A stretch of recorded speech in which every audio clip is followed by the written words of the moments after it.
Good morning, everyone. Today we're starting something new on our channel. We're going to be doing a bit of a mini series around sort of the whole end-to-end of HubSpot, and we're focusing on specifically B2B SaaS.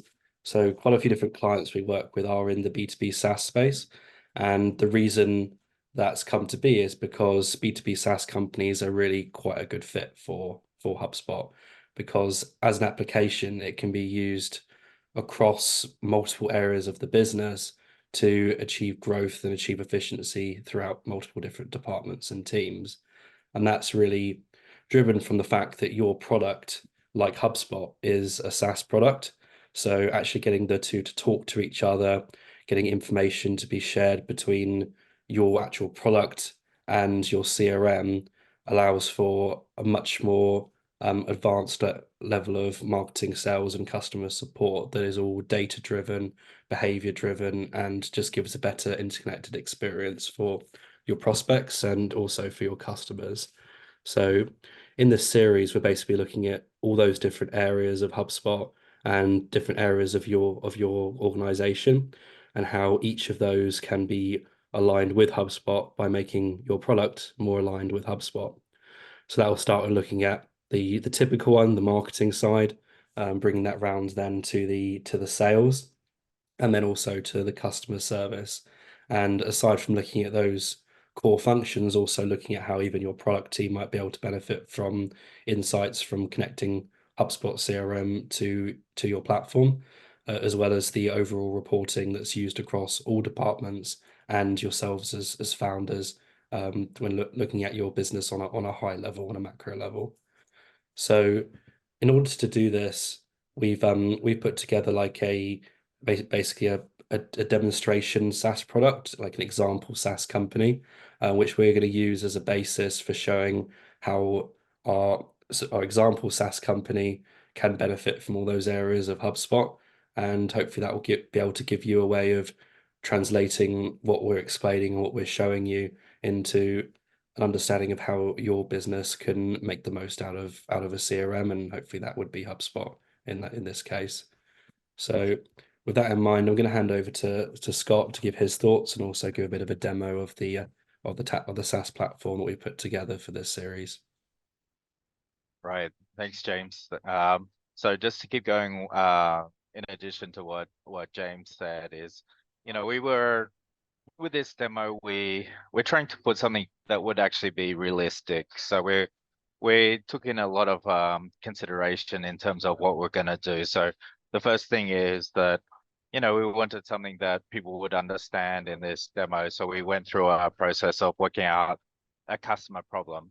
So later in the series, when we get into more of the marketing and the personas and other aspects, obviously this will fit in. So, we started with a marketing problem. In our case, the marketing problem was people wanted to be more active, people wanted to do more sports for fun, but they didn't necessarily have someone to do it. So if you're interested in badminton, table tennis, or whatever, you want to do those activities, but there was no partner to play with you, especially if you're a traveler or a remote worker, and also applies in day-to-day life, in city life. So, we talked to a variety of people to work out if that was a problem, what people thought of the problem, and we collected that information. So, we want to build a SaaS product that was actually going to solve a real life problem. Within that kind of consideration, we took that and we were thinking about what's the transformation. Okay, we wanted a SaaS product that's going to help people change the way their kind of lifestyle. So one of the problems we kept on coming up with, I don't like the gym, I get bored of the gym. Okay, so we want a tool which will find people a player to play, as I said, an example, any sport like badminton or something. So the transformation that we're looking at was, instead of just one thing, you can actually find someone to do it. So you're getting more active through sports and not through just going to the gym or just doing something traditional. The other thing we were trying to factor in was items like the revenue model and the commission model. This is quite a complex topic, so I just, it's something that how we can take that idea and convert it into something that can make money and obviously we'll look at the user stories, how that kind of problem will break down into a user story. So when I go over the demo, you'll start seeing the different types of use cases that fit, and also things about product fit. So it's very important, coming up with a SaaS product, just having the idea is fantastic, but without a product fit, we're not going to get a strong model. We're not going to get a strong buyer persona and things like that. So later on in the series, we talk about these items, but we need to consider it right up front. So the process we've taken so far is we've talked to some people, we've gathered different problems, we've done product fit. So we talked to people about, this is the solution that we're proposing. Would it fit your personality? What kind of emotions you will feel, and other activities. So as I said, we're laying the foundation to work out how a good SaaS product would work and how that would work in HubSpot. So now I'm going to swap over and show you just the concept. So it's just the visual. We're not trying to create a polished product. We're just trying to create something that we can discuss in this series. So let me go ahead and share my screen. So let me just confirm. James, can you see my screen here? Yep, all good.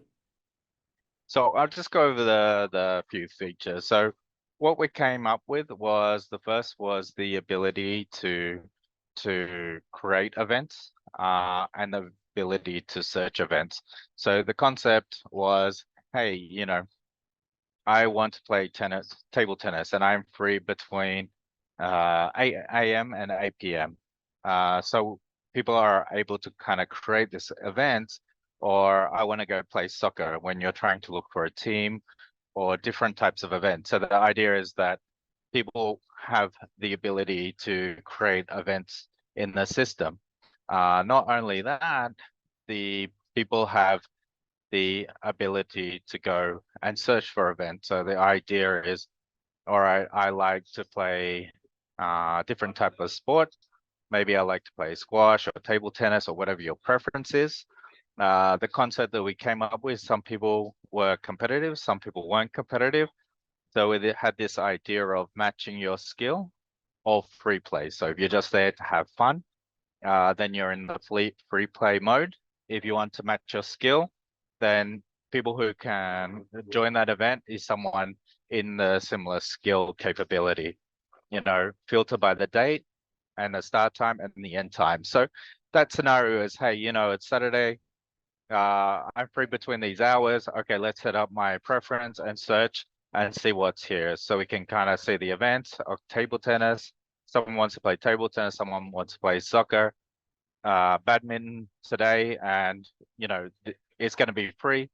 And we have the cost here as well. The cost is just related to, if there's a facility, you have to pay $5 to rent the table or whatever it is, just to give people the warning that there's some type of cost. So our first model to solve the problem was pre-planned events, planning your events, and especially with group events and things like that, where people can kind of allocate a time during the week, you can kind of check it and you can sign up to the events.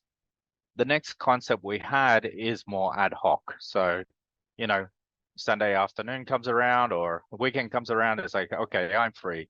What do I want to do? I want to go to the park and I want to play badminton or some type of, sports game, soccer, whatever it is. So you're able to create this dynamic event as well. So we're trying to cater for two personalities here, and we're able to create an event. So we've seen this in other applications where people are kind of just unplanned, unorganized, and at the moment they feel like they want to do something. So we have the idea of being able to go through and find events, how many people, the distance, what type of event it is, and where it's located. So here we have one near the park in badminton, and let's say I join this event. So the event itself comes up, once you've joined and the people have accepted you. We're going to play badminton, 5 players here. So it's obviously going to be just competitive, but organized, and you're able to sign up and join this group. So once you're in the group, we're able to create a chat. So the concept is that the people are able to just chat, just, hey, where are you? Where's the location? Confirm anything, or hey, can I bring something with me? So the idea is that the chat allows people to get more organized with the event itself. The next part that we have is the idea of rank, because we have this concept of competitive nature. And the idea is, let's say I'm playing table tennis, I play with James, we're playing, and at the end of the game, we have the ability to rank each other. So James, James says I'm a terrible player, which is very true. I say James is a fantastic player. And then the idea is that he gets a higher rank in the system. So when we're talking about competitive playing, obviously we cannot really rank people, but self-generating, almost like gamifying ability to self-regulate and rank people. So as you play people, you're trying to match their skills. Obviously, it's not a perfect science, but it allows us to group the types of people and how they work. The last screen that we added in here, and this is the idea. We added this screen because later we want to talk about the way we can sign people up, get make money from the application. So we created a promotion section, and we'll get into this. But the idea is people, either companies can sponsor us, or the most important is that there's facilities or other type of people trying to get revenue from the marketplace that we put together. So we just got a couple of concepts, and here we have these QR codes to let people scan and be able to do their events. So that's really the core idea of what we're going to we're going to talk around. And it's important we have a few different actors here. We expect to have the players. So a player is someone just wanting to play the game. The event creator, which is normally a type of player as well. These are people that are going to want to do events. And then probably we will have facilities. So these are facilities, maybe people that own badminton or squash courts or other type of facilities that also would be a type of role in the application that would be looking to promote what they have. And I believe, like, ideally they would be able to say, hey, come and play squash, we have players here for you. So it's a way of being able to use a facility which may be harder to use on an ad hoc basis, that would require a type of organization. So here we're trying to almost auto-organize the ability to perform an event. So that's just a quick overview. James, you have any questions or additional comments? Not too much. I mean, just bring this back to HubSpot and to this demonstration. Obviously, it's an example product, and there are going to be some things with this that are quite specific. Obviously, this is B2C. You may not be in B2C, and it's also focusing on the sports space, which you may be in yourselves focusing on. But there are some things that all SaaS products, or the majority of SaaS products, will have in common that I'd like to sort of highlight here as they're going to relate to like a CRM build. So for one of those is that you're of course going to have users within your system, and those users are going to be performing certain behaviors that are specific to the features of your application. So and of those, you may have a concept of free users, you might have a concept of trial users, and I'm sure in almost all instances, if you're looking at using a CRM, you're going to have a concept of a paid user, which in itself might have different tiers or different kinds of revenue streams. And then, as Scott mentioned, there's different types of user within the system or a level of how they're interacting with the application.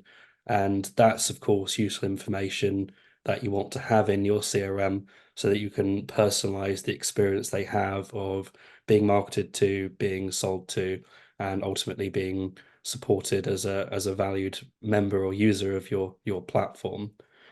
So what that really all of this in terms of linking it to HubSpot, making the most out of HubSpot with your company, all really comes down on the first level to the data.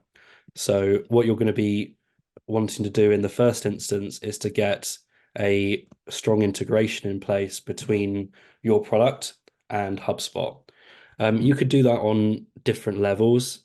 For instance, you could have it where your actual database sits within HubSpot. Your actual users are pulling from a database in HubSpot, so that actual your actual user base is connected to sort of the logins that people are having to your software. So that could be a very strong link. Or you could have it where when someone signs up to your application, they go into your application's database, and then a subset of their information is synced back into HubSpot. But on the minimum level that we really encourage, it would be a case of when people sign up to your application, it creates a record within HubSpot that contains some kind of a reference so that you can connect that person's contact in HubSpot with their user within your system. And then that you would look at other pieces of useful data that you want to sync across to personalize your communications experience with that prospect or customer.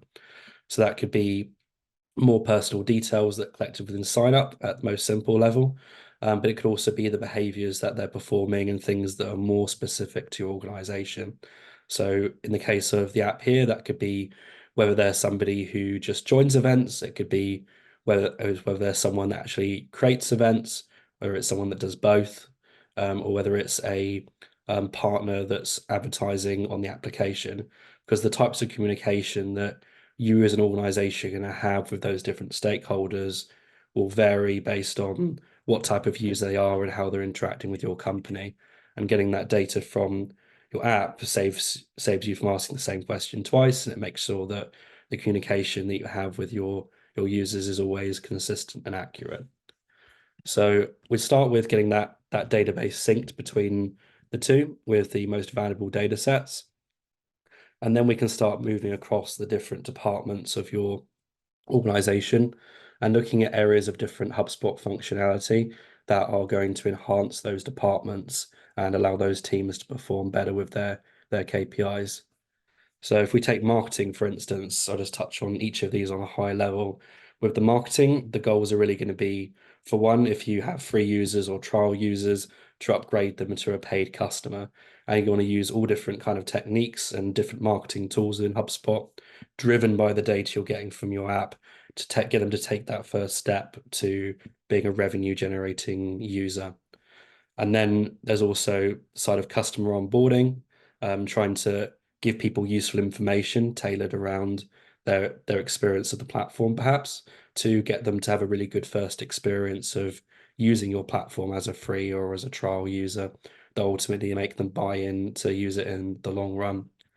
And once you've got them, then potentially your tool is going to have opportunities for upsell and cross-sell. Maybe you've got different tiers of your software, and there's different add-ons or bolt-ons that can be useful to certain users.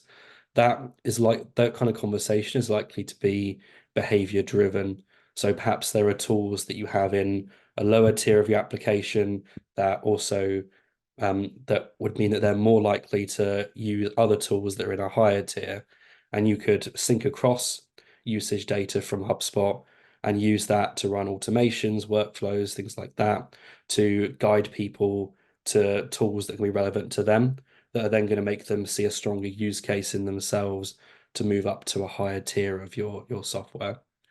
And then that would finally then go to the retention side. Obviously, you want to keep growing these customers and you want to retain them. So thinking about what the signs are that you're going to lose someone, and that could be in the case of this application, perhaps if they're attending fewer and fewer events, or if they haven't been on your platform for 30 days, if they haven't registered for an event in 60 days, or if they're giving feedback that's negative, then those things could be good signs that actually you need to do more retention marketing in through HubSpot. So all of that data, all of that insight, that will enable your marketing team to structure not only automated things, but also non-automated marketing that they're doing as part of wider campaigns to target the right people with the right information. And then that would then lead into the sales goals as well. Obviously, with the sales team, they're going to be more focusing on individual users, and in a case like the application here, then perhaps your sales team would be more focused on partners that are going to be advertising through the application, or event creators that are sort of champions that are really running a lot of different types of event and are actually going to be driving the growth of the platform. But whoever those users are, then you want your sales team to be able to focus on those. So that could be sort of using lead scoring within HubSpot based on the behavioral data to highlight those users are are going to be more valuable to you, that should have a human being actually focusing on those people. It could be sort of preempting the features that someone is going to be having in a product demo. If your product is sort of more of a high cost price product, then if someone's going through a trial, you might want to tell your sales team, well, during the trial they focused on this feature, and this feature most. These are the things that they used the most in your application, and therefore these are the things that you're going to want to focus on, along with any features around that that are going to be most useful to them based on the features they've used so far. That's something you could run into playbooks. Like Guy, one of our team, recently run a session on playbooks specifically, and you would have probably seen from that, if you watched it, that playbooks could be tailored and personalized around certain inputs. So you could have that whole conversation sort of driven and formulated from the data that is being pulled from your application, so that your sales team are best resourced. And it could also be a case of just even notifying reps, like, where you need to look. This is a really hot potential opportunity user. They've suddenly had a big jump in what they're doing, or they've suddenly been looking at some things that are like leading towards a potential serious upsell. You need to focus on this person. So those are all opportunities that we'll be looking at within the Sales Hub session of this series. Then on the service side, so the service side, we've obviously got quite a few different customer success and customer service tools within HubSpot. Those can be aligned very closely with your application or even embedded in your application. Key ones being like the customer support function. You can have your customer support tickets and requests going straight into HubSpot to be handled. You can have your feedback being collected through HubSpot from directly within your application. So all of that useful information for retention and improvement and supporting your customers, that can be taken from the application using sort of plugged in HubSpot tools, and then used within HubSpot to improve your general customer success. So that will be sort of our next session from there on the Service Hub side. Then we've got to sort of look at the handover as well. So the handover between sales and service. So once you've got users on your that are signing up as paid users in your platform, making sure that that seamlessly hands over into billing and also to the customer success side. So that could be using features in the new Commerce Hub on HubSpot for managing your payments and your subscriptions. That is with the new HubSpot payments element, something you could use to unlock and lock certain features. So if you do have a multi-tier application, then you can have it where someone signs up and their payments are managed by HubSpot payments, and signals are sent from HubSpot to their user account in the system to unlock those features or lock those features immediately. And that would just keep the two nicely in sync and keep you from doing more manual actions around upsell and cross sell, for instance. And then sitting over all of that, we've then got the whole reporting piece. So HubSpot's reporting is quite robust, even what it has in house, and it is designed so that it can cover all those different areas of HubSpot, and as well as all the information that's in the database. So you as founders would be able to look at all of those key KPIs around your business, on the marketing side, on the sales side, on the service side, on the product side, all within HubSpot, thanks to the data all being centralized within one system where reports can easily be built. So we'll be looking at how that reporting works, and how easy they are to build, and sort of some common use cases for types of report that you'd want to build in HubSpot to give you that overall view of your organization. And then lastly, even looking at the product itself, like the product is something that maybe would normally be less of a focus when you're using HubSpot. Those are normally areas for HubSpot clients where like you need separate systems to manage that, to actually manage delivery of your product, sort of specialized systems that are very good for your industry. But with B2B SaaS, you can actually take that a step further within HubSpot itself, because all of your user data, as we're saying, is going into HubSpot, and you'll be able to use that to make product related decisions and get product related insights, looking at which tools are being used the most, which tools you should focus your development on more, collecting user feedback about your tools to help drive those decisions as well. And then even potentially restructuring your pricing. Like if you're seeing that certain tools are of high demand from your higher revenue users, if you're in the B2B space or even in the B2C space in some instances, then you could look at restructuring future iterations of your pricing so that those features are driving people towards higher subscription tiers and are used to generate higher revenue for future generations of users of your software. So as you can see, like there is opportunity across your whole business here. And if you look at that segment by segment, all from the data that you get, then you can really put together like a growth-driven strategy with HubSpot at the center and your product at the center to really just escalate and jump your company to the next level. And we're going to help you over this whole series to break that down, because I know that can be daunting. Think about all these areas of your business and enhancing them each. But if you think about it strategically and you follow a process of department by department, step by step, then you can really get a good cycle of continuous improvement there within your organization. So that's what we're going to be doing over the coming weeks. Fantastic. I think you know, it it'll be exciting to go through this, especially, the reason we decided to go with a product demo is so we can really relate it to a strong example for you to understand. And through this, we'll try to highlight areas of things to be looking out for. I think, James's comment about all these sections is really, it's always very interesting, and the core decision that needs to be made. I think HubSpot is more than just doing the CRM. It can take you to the next level, really making those core business decisions, and areas that we see underutilized, like KPIs and other aspects that are early warning signs that things can be improved.